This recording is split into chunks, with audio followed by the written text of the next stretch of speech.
మీ అందరికీ కృతజ్ఞతలు, ధన్యవాదాలు. మిత్రులు రమేష్ గారు జూబ్లీ హిల్స్ గురించి ఎన్నిక సందర్భంగా మాట్లాడమన్నారు. అయితే ఈరోజు ముఖ్యంగా ఈ రాష్ట్రంలో హాట్ టాపిక్ అయితే జూబ్లీ హిల్సే.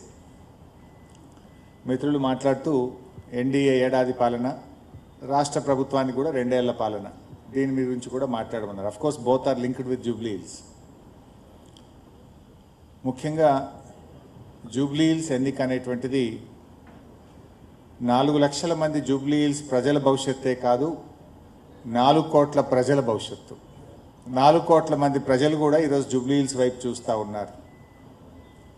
ఈ అరాచక ప్రభుత్వానికి, గ్యారంటీలు ఎగ్గొట్టిన ఈ ప్రభుత్వానికి జూబ్లీ హిల్స్ ప్రజలు బుద్ధి చెప్పాలని, వీళ్ళు చెప్పేటువంటి తీర్పుతో రాష్ట్ర భవిష్యత్తు మరికి ఒక కొత్త దిశ ఏర్పడుతుందని చెప్పి ప్రజలందరూ కూడా జూబ్లీ హిల్స్ వైపు చూస్తూ ఉన్నారు. ముఖ్యంగా రేవంత్ పాలనలో ఏ ఒక్క వర్గం కూడా ఈరోజు హ్యాపీగా లేదు.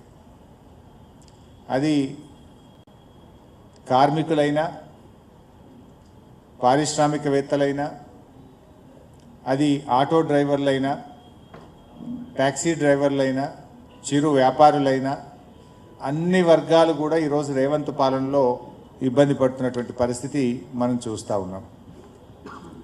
అందువల్ల ఈరోజు ఈ రాష్ట్రంలో ఎవరైనా హ్యాపీగా ఉన్నారంటే 4 బ్రదర్స్ మాత్రమే హ్యాపీగా ఉన్నారు.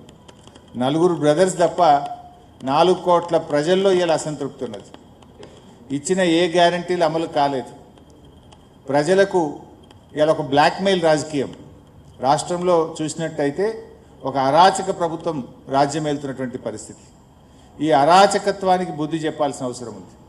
2 ఏళ్ల రేవంత్ పాలనలో జరిగిన అరాచకాలకు జూబ్లీ హిల్స్ ప్రజలు తీర్పు ఇవ్వబోతా ఉన్నారు.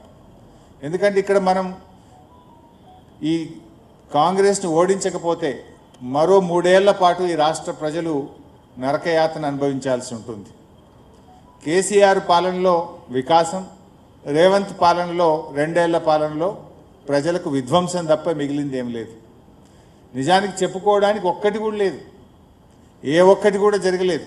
పథకాలు, కేసీఆర్ గారు అందించిన సంక్షేమ పథకాలు ఒకటొక్కటిగా రద్దవుతూ ఉన్నాయి. ఒకటొక్కటిగా చెప్పకుండానే వాటి అమలు నిలిచిపోతూ ఉంది తప్ప కొత్తగా వస్తున్నటువంటిది అయితే ఏమీ లేదు. ఈ ఎన్నిక వికాసానికి, విధ్వంసానికి మధ్య జరుగుతున్న ఎన్నిక. ప్రజలు ఈ ఎన్నికల్లో ఏది కావాలో నిర్ణయించుకోవాలి. వికాసం గెలవాలా, విధ్వంసం గెలవాలా? ఈరోజు మీరు చూస్తే హైడ్రా పేరిట జరిగిన అరాచకం అంతా ఇంత కాదు, మనం అందరం కూడా చూస్తున్నాం. ఇట్లా చూస్తే అసలు రాష్ట్రంలో ఒక బ్లాక్మెయిల్ పాలన. రేవంత్ పాలనలో మీరు చూస్తే basically Revanth is a blackmailer. ఈ రాష్ట్రంలో అందరికీ తెలుసు, సమాచార హక్కు చట్టాన్ని ఉపయోగించి ఏ రకంగా ఇండస్ట్రియలిస్టులను, రియల్ ఎస్టేట్ వ్యాపారులను బ్లాక్మెయిల్ చేసిండో ఈ రాష్ట్రంలో, హైదరాబాద్లో మీలాంటి జర్నలిస్టులకు, రాష్ట్ర ప్రజలకు తెలుసు. ముఖ్యమంత్రిగా కూడా ఈరోజు బ్లాక్మెయిల్ చేస్తున్నాడు రేవంత్ రెడ్డి పాలన. ఇవాళ ఉదాహరణకు మీరు చూడండి, ఫీజు రియంబర్స్మెంట్ రాలేదు అని కాలేజీలు 2 సంవత్సరాల నుంచి కాళ్ళ చెప్పులు అరిగేలా ప్రభుత్వం చుట్టూ తిరిగారు. మంత్రులను కలిశారు, ముఖ్యమంత్రిని కలిశారు, అధికారులను కలిశారు.